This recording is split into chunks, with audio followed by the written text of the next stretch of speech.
자, 오늘 성경 요한복음 10장 16절부터 21절까지 말씀입니다.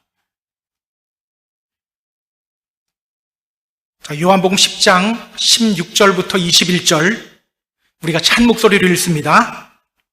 또 이 우리에 들지 아니한 다른 양들이 내게 있어 내가 인도하여야 할 터이니 그들도 내 음성을 듣고 한 무리가 되어 한 목자에게 있으리라. 내가 내 목숨을 버리는 것은 그것을 내가 다시 얻기 위함이니 이로 말미암아 아버지께서 나를 사랑하시느니라. 이를 내게서 빼앗는 자가 있는 것이 아니라 내가 스스로 버리노라. 나는 버릴 권세도 있고 다시 얻을 권세도 있으니 이 계명은 내 아버지에게서 받았노라 하시니라. 이 말씀으로 말미암아 유대인 중에 다시 분쟁이 일어나니 그 중에 많은 사람이 말하되 그가 귀신 들려 미쳤거늘 어찌하여 그 말을 듣느냐 하며 어떤 사람은 말하되 이 말은 귀신 들린 자의 말이 아니라 귀신이 맹인의 눈을 뜨게 할 수 있느냐 하더라. 아멘. 예수님이 우리의 선한 목자이십니다. 주는 나를 기르시는 목자여, 나는 주님의 귀한 어린 양, 푸른 풀밭, 맑은 시냇 물가로 나를 늘 인도하여 주신다. 주는 나의 좋은 목자, 나는 그의 어린 양, 철을 따라 꼴을 먹여주시니 내게 부족함 전혀 없도다. 예수님이 우리의 선한 목자여, 우리는 그분의 양입니다. 그렇다면 여러분, 양인 우리가 힘써야 할 것이 뭡니까? 양은요, 어떻게 하면 일이나 늑대의 공격으로부터 나를 보호할 수 있을까? 걱정하지 않아도 돼요. 어떻게 하면 푸른 초장을 잘 찾을 수 있을까? 염려하지 않아도 됩니다. 오늘 우리는요, 선한 목자이신 주님을 따라가면 됩니다. 그러면 주님이 우리를 보호해 주시고요, 주님이 우리를 생명으로 인도하여 주십니다. 앞에서 예수님은요, 왜 예수님이 선한 목자이신지를 알려주셨습니다. 예수님이 이렇게 말씀하셨죠. 나는 선한 목자라. 선한 목자는 양들을 위하여 목숨을 버린다. 선한 목자는 양들을 위하여 목숨을 버린다. 예수님은요, 우리를 위해 십자가 위에서 자기 자신을 희생하신 분이십니다. 나도 나 자신이 싫을 때가 있잖아요. 그러나 우리 주님은요, 그런 나를 사랑하시는 분이십니다. 가장 큰 사랑으로 나를 사랑하시는 분입니다.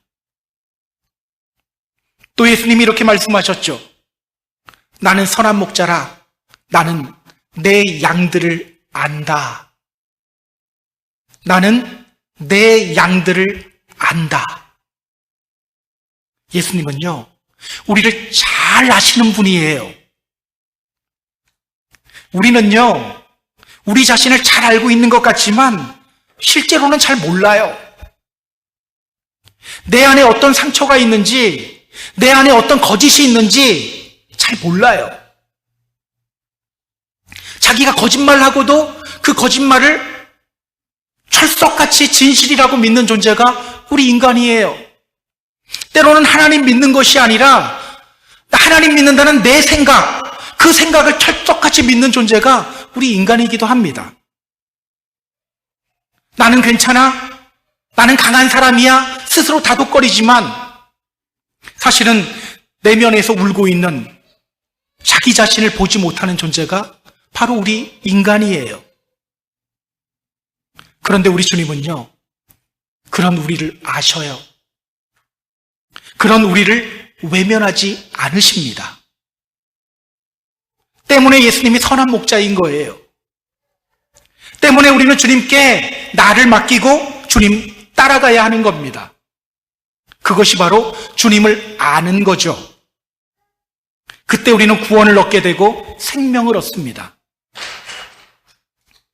오늘 예수님은요, 양들을 향한 목자의 마음이 어떤지를 우리에게 알려줍니다. 양들을 향한 목자의 마음. 자, 본문으로 들어갈게요. 16절 우리 같이 읽습니다. 또 이 우리에 들지 아니한 다른 양들이 내게 있어 내가 인도하여야 할 터이니 그들도 내 음성을 듣고 한 무리가 되어 한 목자에게 있으리라. 아멘. 자신이 선한 목자임을 알려주신 예수님은요, 이어서 이렇게 말씀하십니다. 또 이 우리에 들지 아니한 양들이 내게 있다. 이 우리에 들지 아니한 다른 양들이 나에게 있다. 이 우리에 들지 아니한 다른 양들, 누구를 가리킬까요? 예수님을 믿지 않는 사람들을 가리키겠죠. 예수님을 따르지 않는 사람들을 가리킵니다. 바리새인들을 가리키고요, 또 바리새인들을 따르며 예수님을 따르지 않는 사람들을 가리킵니다. 또 아직 주님을 알지 못하는 이방인들도 가리켜요. 그렇게 예수님을 거부하고 믿지 않는 사람들을 향해서 주님이 이렇게 말씀하셔요. 내가 그들을 인도할 것이다. 내가 그들을 인도할 것이다. 그들도 내 음성 듣고 한 무리가 되어 한 목자에게 있을 것이다. 그들도 내 음성 듣고 한 무리가 되어 한 목자에게 있을 것이다. 우리 잠시 한 목자라는 표현을 주목했으면 좋겠어요. One shepherd라고 합니다. 한 목자. 여러분, 왜 예수님은 One shepherd, 하나의 목자라는 표현을 사용하시는 걸까요? 왜? 이유는 간단하죠. 여러분, 목자는 오직 한 분밖에 없다는 거예요. 선한 목자는 오직 예수님 한 분밖에 없습니다. 요즘 자신이 목자인 것처럼, 예수님인 것처럼 포장하는 사람들이 많아요. 특히 그 이단 총수들을 보면요, 왜 꼭 백마를 타고 사진을 찍는지 모르겠어요. 백마를 타고 사진 찍어요. 그 신천지의 이만희 씨도 백마 타고 사진 찍었더라고요. 그 사람이 왜 백마 타고 찍었을까요? 자신을 예수님처럼 위장하기 위해서입니다. 요한계시록 19장을 보면요, 백마 탄 자가 나와요. 제가 요한계시록 19장 11절 읽어드릴게요. 또 내가 하늘이 열린 것을 보니 보라, 백마와 그것을 탄 자가 있으니 그 이름은 충신과 진실이라. 그가 공의로 심판하며 싸우더라. 자, 여기에 등장하는 백마 탄 자, 누구를 가리킬까요? 요한계시록 19장 16절도 읽어드릴게요. 그 옷과 그 다리에 이름을 쓴 것이 있으니 만왕의 왕이요 만주의 주라 하였더라. 요한계시록 19장에 나오는 백마 탄 자는요, 예수 그리스도를 상징합니다. 그 이단 총수들은요, 마치 자신이 예수 그리스도인 것처럼 포장하기 위해서 백마 타는 거예요. 마치 자신이 선한 목자인 것 양 위장하는 거예요. 그리고는 도둑과 강도짓을 일삼는 거죠. 여러분, 다시 말씀드립니다. 한 목자예요. 선한 목자는 오직 예수님밖에 없어요. 반드시 기억하시기 바랍니다. 저기 한국 가면 경기도 성남에 선한 목자 교회라고 있거든요. 선한 목자 교회. 자꾸 사람들이 그 교회를 이렇게 부른대요. 선한 목사 교회. 아니요, 웃자고 한 얘기인데요, 선한 목자는 예수님 한 분밖에 없어요. 어느 누구도 예수님 외에는 선한 목자가 아닙니다. 자, 오늘 그 선한 목자이신 예수님께서 이렇게 말씀하셔요. 이 우리의 들지 아니한 양들이 내게 있다. 내가 그들을 인도할 것이다. 그들도 내 음성 듣고 한 무리가 되어 한 목자에게 있을 것이다. 이 우리의 들지 아니한 양들이 나에게 있다. 내가 그들을 인도할 것이다. 그들도 내 음성 듣고 한 무리가 되어서 한 목자에게 있을 것이다.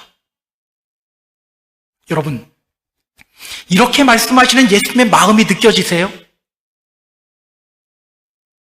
이 우리의 들지 아니한 양들이 나에게 있다. 예수님은요, 예수님을 거부하며 믿지 않는 사람들을 향해서도 저들도 내 양이다 말씀하고 계시죠. 저들도 내 양이다. 내가 그들을 인도할 것이다. 예수님은요, 예수님이 그들을 인도하실 거라고 말씀하십니다. 그들도 내 음성 듣고 한 무리가 되어 한 목자에게 있게 될 것이다. 그들도 주님의 음성을 듣고 한 무리가 되어서 선한 목자이신 주님께 올 거라고 말해요. 여러분, 이것이 바로 목자 되신 우리 주님의 마음입니다. 이것이 바로 목자 없는 양을 바라보시는 예수님의 마음이에요. 오늘 우리가 품어야 할 주님의 마음입니다. 여러분, 주님 믿지 않는 사람들을 볼 때 어떤 생각이 드나요? 또 이런 경우들 있죠. 교회에서 열심히 믿음 생활하다가 믿음 밖으로 나가는 분들이 있어요. 그런 분들 볼 때 어떤 생각이 듭니까? 주님을 믿지 않는 사람들 보면서 교회 안에서 이렇게 말하는 분들이 있어요. 저 사람은 하나님으로부터 선택받지 못한 사람이야. 또 교회에서 열심히 믿음 생활하다가 밖으로 나간 사람을 보면서 이렇게 말하기도 합니다. 아, 저 사람 하나님으로부터 선택받은 사람인 줄 알았는데 알고 보니 아니었네? 이런 이야기 많이 하잖아요. 여러분, 그거 아세요? 우리 주님은요, 우리가 이런 식으로 말하는 거 정말 싫어하세요. 왜일까요? 오늘 주님이 자신을 믿지 않는 사람들을 향해 말씀하시잖아요. 저들도 내 양이다. 내가 그들을 인도할 것이다. 그렇게 말하는 것은요, 그들도 내 양이다라고 말씀하시는 예수님의 마음을 무시하는 말이죠. 여러분, 하나님이 이스라엘을 왜 선택하셨을까요? 하나님이 이스라엘을 왜 선택하셨죠? 하나님이 이스라엘을 왜 선택하셨는지 그 이유가 이사야서 49장 6절에 나옵니다. 내가 너를 이방의 빛으로 삼아 나의 구원을 베풀어서 땅 끝까지 이르게 하리라. 내가 너를 이방의 빛으로 삼아 나의 구원을 베풀어서 땅 끝까지 이르게 하리라. 하나님이 이스라엘을 선택하신 이유는요, 그들이 다른 사람들보다 괜찮은 사람들이었기 때문이 아니에요. 그들을 이방의 빛으로 삼아서 하나님의 생명을 땅 끝까지 전하게 하기 위해서입니다. 그러니까 하나님이 이스라엘을 선택하신 것은요, 그들만 선택하신 것이 아니라 그들을 먼저 선택해서 하나님의 구원을 땅 끝까지 전하게 하기 위해서예요. 다른 사람들은 선택하지 않았다, 이 뜻이 아닙니다. 때문에 예수님은요, 하늘로 승천하시면서 제자들에게 이렇게 말씀하셨죠. 오직 성령이 너에게 임하시면 너희가 권능을 받고 온 유대와, 아니죠, 예루살렘과 온 유대와 사마리아와 땅 끝까지 이르러 내 증인이 되리라. 자, 그런데 이스라엘 사람들은요, 이방인들을 개처럼 여겼어요. 이방인들과 상종도 하지 않으려고 했어요. 밥도 같이 안 먹었어요. 오늘 교회 안에서 들리는 소리를 보세요. 저 사람들 하나님으로부터 선택받지 못한 사람들이야.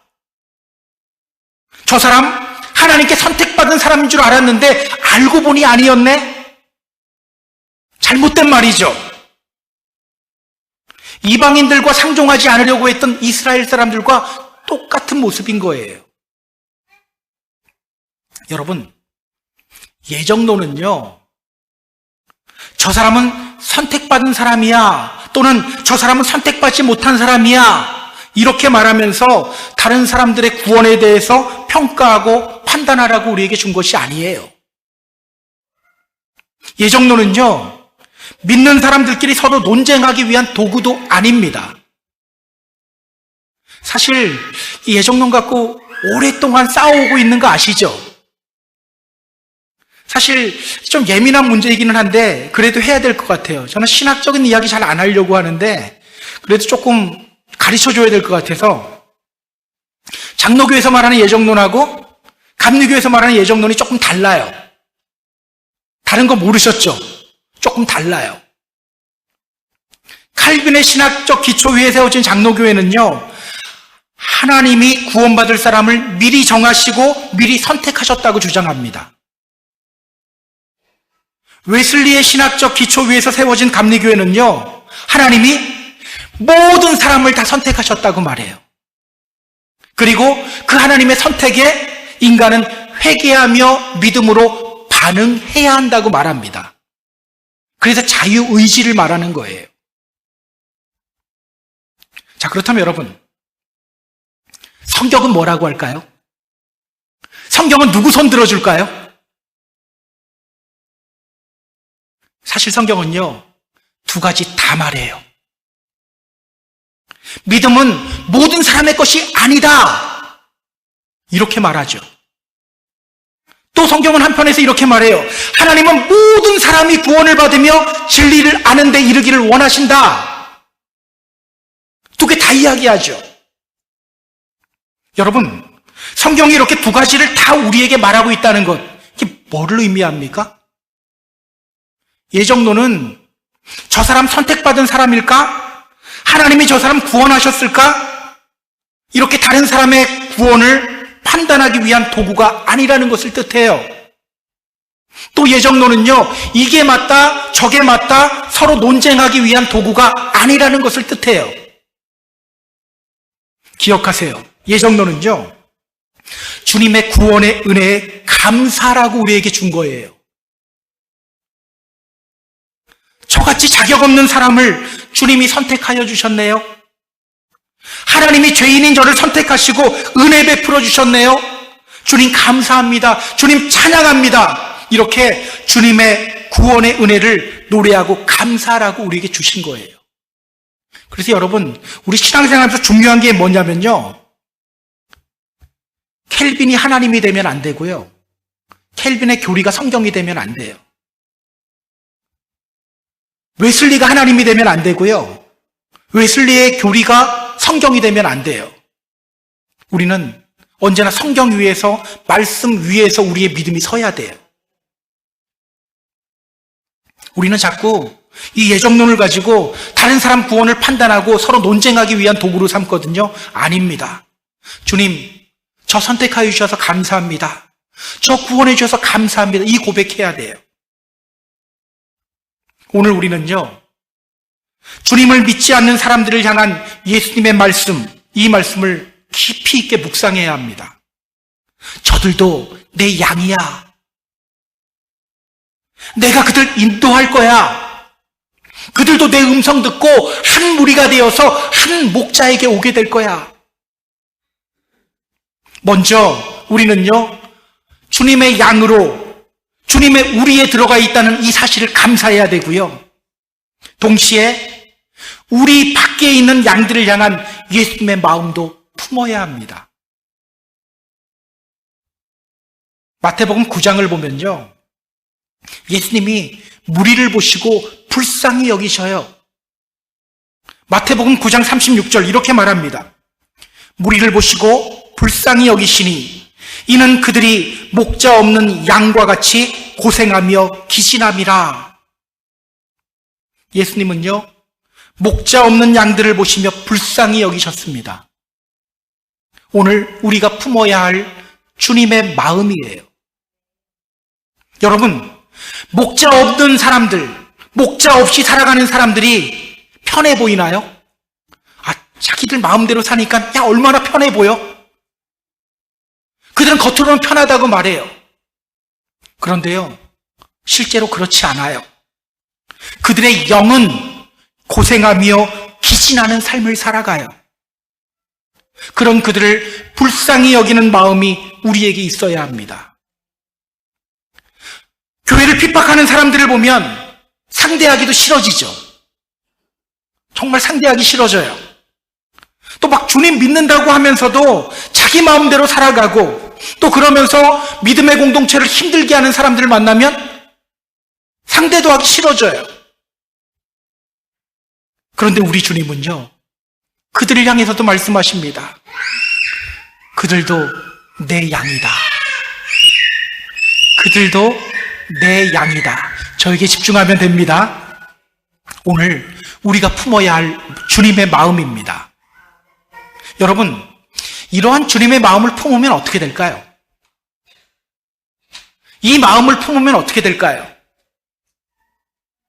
자, 마태복음 9장을 보면요, 목자 없는 양같이 살아가는 사람들을 불쌍하게 여기신 뒤에 예수님이 제자들을 향해서 이렇게 말씀하십니다. 마태복음 9장 37절 38절에 나와요. 이에 제자들에게 이르시되 추수할 것은 많되 일꾼이 적으니 그러므로 추수하는 주인에게 청하여 추수할 일꾼들을 보내주소서 하라 하시니라. 추수하는 주인에게 청하여 추수할 일꾼들을 보내주소서 하라 하시니라. 여러분, 이 말이 무슨 뜻일까요? 하나님, 추수할 일꾼이 적습니다. 추수할 일꾼들을 좀 보내주세요. 이렇게 기도하라는 걸까요? 아니요. 그런 뜻 아니에요. 주님, 저를 추수할 일꾼으로 보내주세요. 이렇게 기도하라는 거예요. 저를 추수할 일꾼으로 보내주세요. 자, 여러분, 교회에 쓰레기가 떨어져 있는 것이 내 눈에 보였어요. 어떻게 하면 됩니까? 누가 저 쓰레기를 줍나 좀 보자, 이런 마음으로 보고만 있나요? 아니면 이 교회는 뭐 이래? 쓰레기 하나 줍는 사람 없고? 이런 마음이 드나요? 그러면 안 되죠. 내 눈에 띄면 주님이 내 눈에 띄게 해주신 거예요. 왜? 나보고 주스라고. 내가 주스면 되는 거예요. 마찬가지입니다. 하나님, 추수할 일꾼을 보내주시면 감사하겠습니다. 이게 아니에요. 주님, 저를 추수할 일꾼으로 보내주세요. 저를 써주세요. 이렇게 기도하라는 거예요. 기억하세요.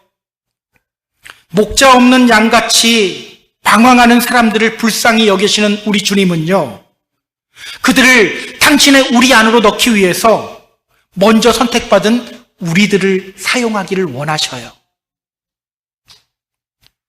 베드로가 실패하고 좌절하여 갈릴리로 돌아갔을 때 예수님이 그에게 오셨죠? 그리고 그에게 말씀하셨어요. 너가 나를 사랑하느냐? 내 양을 먹이라. 내 양을 치라. 내 양을 먹이라. 이것을 묵상했을 때 나중에 베드로가 베드로전서 5장에서 이렇게 말합니다. 베드로전서 5장 2절 3절이에요. 너희 중에 있는 하나님의 양무리를 치되 억지로 하지 말고 하나님의 뜻을 따라 자원함으로 하며 더러운 이득을 위하여 하지 말고 기꺼이 하며 맡은 자들에게 주장하는 자세를 하지 말고 양무리에 본이 되라.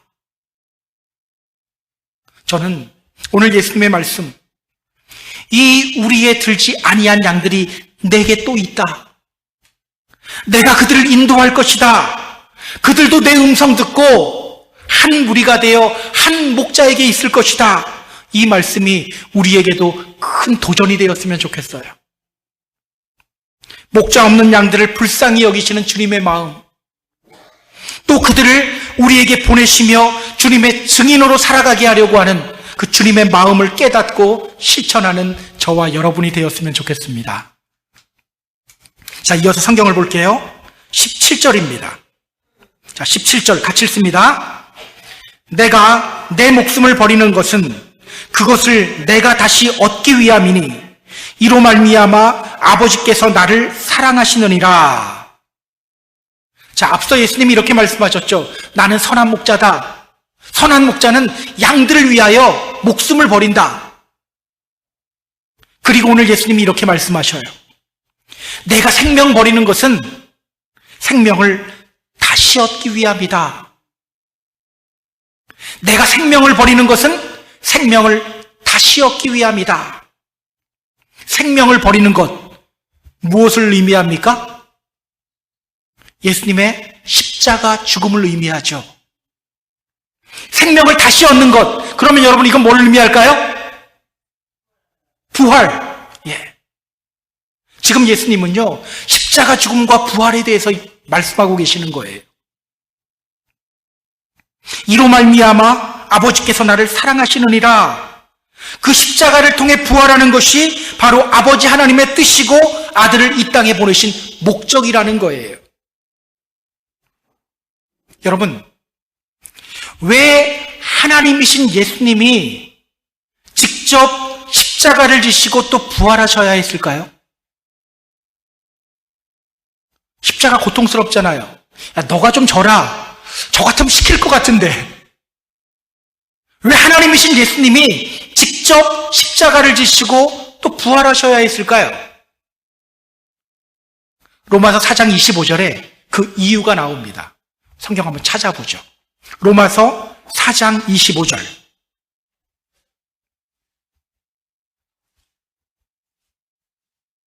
로마서 4장 25절. 자, 찾으신 분들 우리 같이 읽습니다. 예수는 우리의 범죄함을 위하여 내어줌이 되고 또한 우리를 의롭다 하심을 위하여 살아나셨느니라.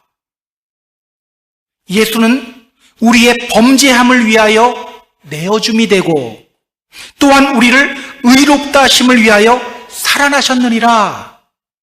예수님이 십자가를 지시는 이유는요, 우리 죄 때문이에요. 그리고 우리를 의롭게 하시기 위해서 부활하신 겁니다.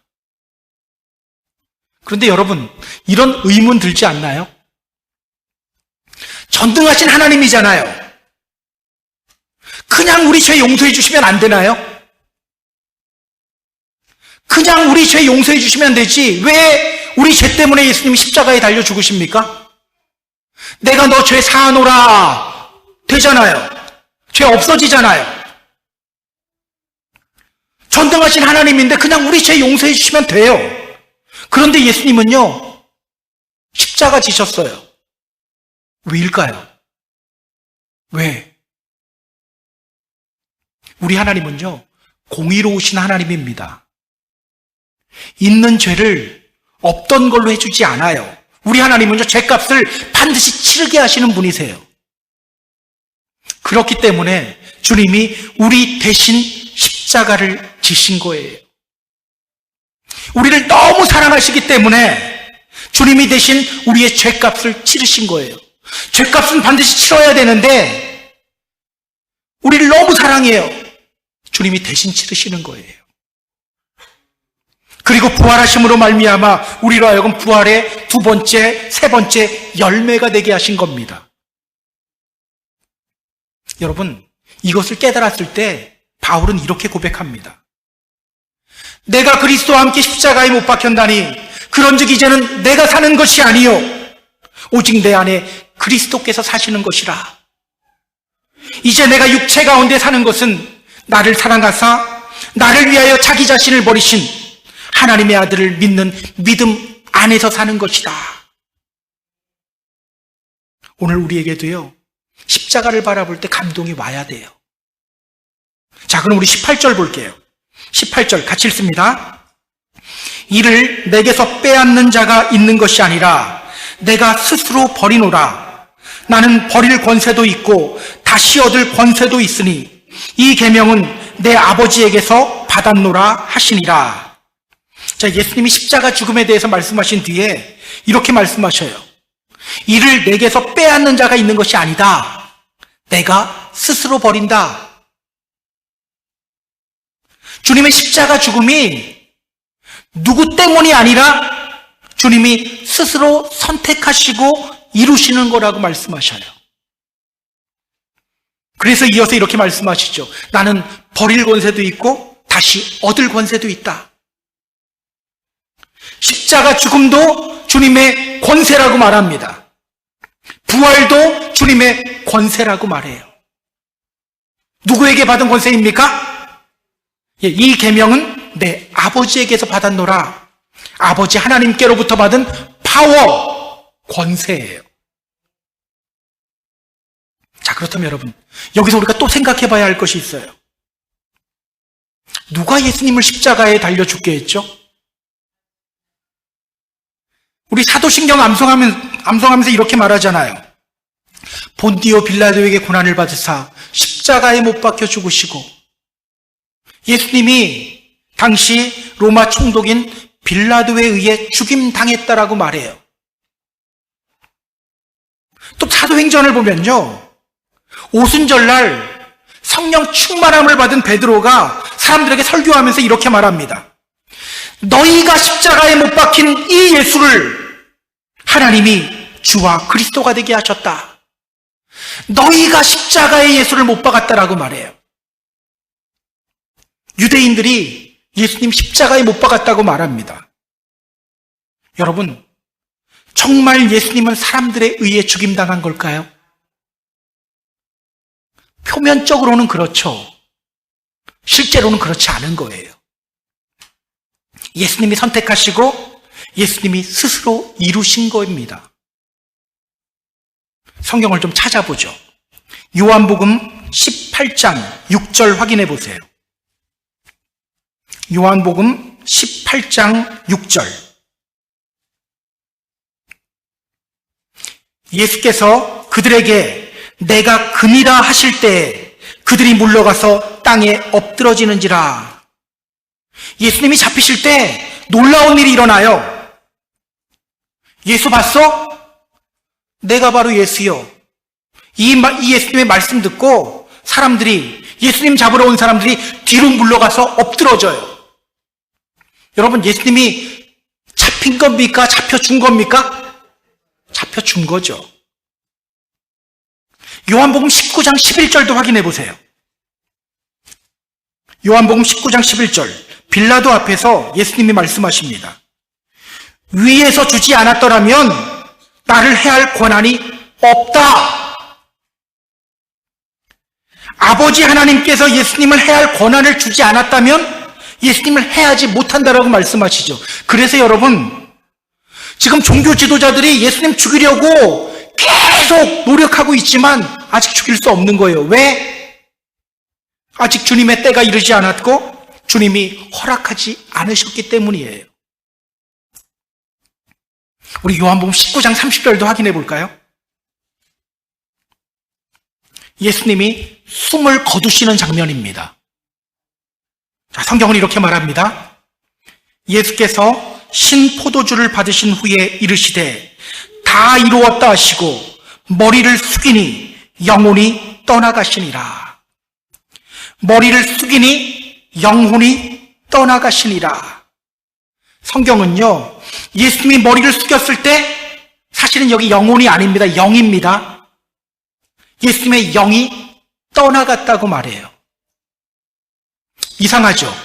고기가 떨어지는 것은 죽음의 결과잖아요. 죽었기 때문에 힘이 없어지면서 고기가 떨어지는 거잖아요. 그런데 예수님은요, 고개를 숙이고 영이 떠나가요. 여기에 나오는 영이 떠나가다도 수동태가 아니에요. 능동태예요. 예수님이 영을 다른 곳으로 딜리버라는 뜻이거든요. 옮기셨다라는 거예요.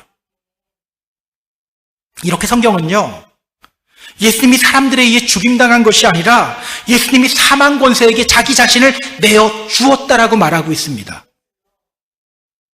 따라서 여러분, 예수님의 십자가 죽음은요, 주님이 스스로 하신 거예요. 왜? 우리 죄를 대신 지시기 위해서. 우리 주님은 눈이 청결하신 분이시기 때문에 차마 악을 보지 못해요. 그러나 동시에 우리를 너무나도 잘 알고 우리를 너무나도 사랑하십니다. 때문에 주님이 직접 우리의 죄를 대신 지시고 십자가에 달려 죽으신 거예요. 우리 죄값을 주님이 대신 치르신 겁니다. 여러분, 주님이 왜 목자 없는 양들을 향한 주님의 마음을 말씀하신 후에 이 십자가 죽음을 언급하고 있는 걸까요? 왜 그런 것 같으세요? 기억하세요. 주님의 마음을 품기 위해서는요, 십자가 은혜를 늘 묵상해야 합니다. 우리 믿는 사람들은요, 십자가를 바라볼 때 감동이 와야 돼요. 내가 달려 죽었어야 할 저 십자가, 저기에 주님이 나 대신 달려 죽으셨구나. 눈시울이 붉어지고 마음이 뜨거워져야 합니다. 여러분, 십자가 볼 때마다 감동이 오나요? 솔직해져야 합니다. 그냥 아멘이라고 하면 안 돼요. 십자가 볼 때마다 감동이 오나요? 솔직해져야 한다니까 대답을 못하겠죠. 오늘 우리 안에 십자가 감동이 회복되어져야 합니다. 여러분, 바울이 어떻게 그 척박한 고린도 땅에서 1년 6개월을 버틸 수 있었을까요? 2차 전도여행을 보면요, 바울이 2차 전도여행 다 조금씩 머물렀어요. 근데 고린도에서는요, 1년 6개월을 머물러요. 고린도전서 2장을 보면요, 바울이 고린도로 갈 때 어떤 마음으로 어떤 결심을 했는지가 나와요. 제가 읽어드릴게요. 형제들아, 내가 너희에게 나아가 하나님의 증거를 전할 때 말과 지혜의 아름다운 것으로 아니하였다. 내가 너희 중에서 예수 그리스도와 그의 십자가에 못 박히신 것 외에는 아무것도 알지 아니하기로 작정하였다. 그는요, 고린도로 갈 때 결심을 합니다. 나 이제 내 지혜, 내 지식 이거 의지하지 않을 거야. 예수 그리스도와 지신 그 십자가, 그것만 바라볼 거야. 그 십자가 은혜 때문에 그는 그 문제가 많은 고린도 교회 사람들 안에서 포기하지 않고 복음을 전할 수 있었던 거예요. 여러분, 주님의 마음을 품고 싶나요? 십자가 감동을 회복해야 합니다. 십자가를 바라보는데도 감동이 오지 않으면 정말 안타까운 마음으로 하나님께 기도해야 돼요. 주님, 제 안에 십자가 감동이 사라졌습니다. 십자가 감동을 저에게 회복시켜 주세요. 어쩌죠? 왜 십자가를 바라보는데도 은혜가 되지 않죠? 이 애통함이 오늘 우리에게 있어야 돼요. 오늘 그 십자가 감동을 다시 회복할 수 있는 저와 여러분이 되었으면 좋겠어요. 자, 우리 19절서부터 21절 보겠습니다. 19절서부터 21절 같이 읽습니다. 이 말씀으로 말미암아 유대인 중에 다시 분쟁이 일어나니 그 중에 많은 사람이 말하되 그가 귀신 들려 미쳤거늘 어찌하여 그 말을 듣느냐 하며, 어떤 사람은 말하되 이 말은 귀신 들린 자의 말이 아니라 귀신이 맹인의 눈을 뜨게 할 수 있느냐 하더라. 내가 선한 목자다, 이 예수님의 말씀을 듣고 유대인들 중에 다시 분쟁이 일어나요. 그 중에 많은 사람들이 이렇게 말합니다. 그가 귀신 들려 미쳤거늘 어찌하여 그 말을 듣느냐. 그들은요, 자신의 귀를 닫아버려요. 이 장면이 안타까운 게요, 양에게는 발달한 게 귀밖에 없잖아요. 양은 눈도 어두워요. 게을러요. 미련해요. 발달한 건 귀밖에 없어요. 자기 목자 음성 알아들을 수 있는 귀밖에 없어요. 근데 그 귀를 막아버려요. 안타깝죠. 그런데 한편 성경은 이렇게 말합니다. 어떤 사람은 말하되 이 말은 귀신 들린 자의 말이 아니라 귀신이 맹인의 눈을 뜨게 할 수 있느냐 하더라. 많은 사람들이 예수님의 말씀을 듣고 예수님을 향해 귀신 들린 자라고 자신의 귀를 막고 있을 때 어떤 사람들이 이렇게 말합니다. 이 말은 귀신 들린 자의 말이 아니라, 말씀 잘 들어봐라. 이 말씀이 어떻게 귀신 들린 자의 말이냐? 귀신이 맹인의 눈을 뜨게 할 수 있느냐? 맹인의 눈을 뜨게 하는 것은 오직 메시아만이 할 수 있는 일이잖아. 귀신은 절대 할 수 없는 일이야.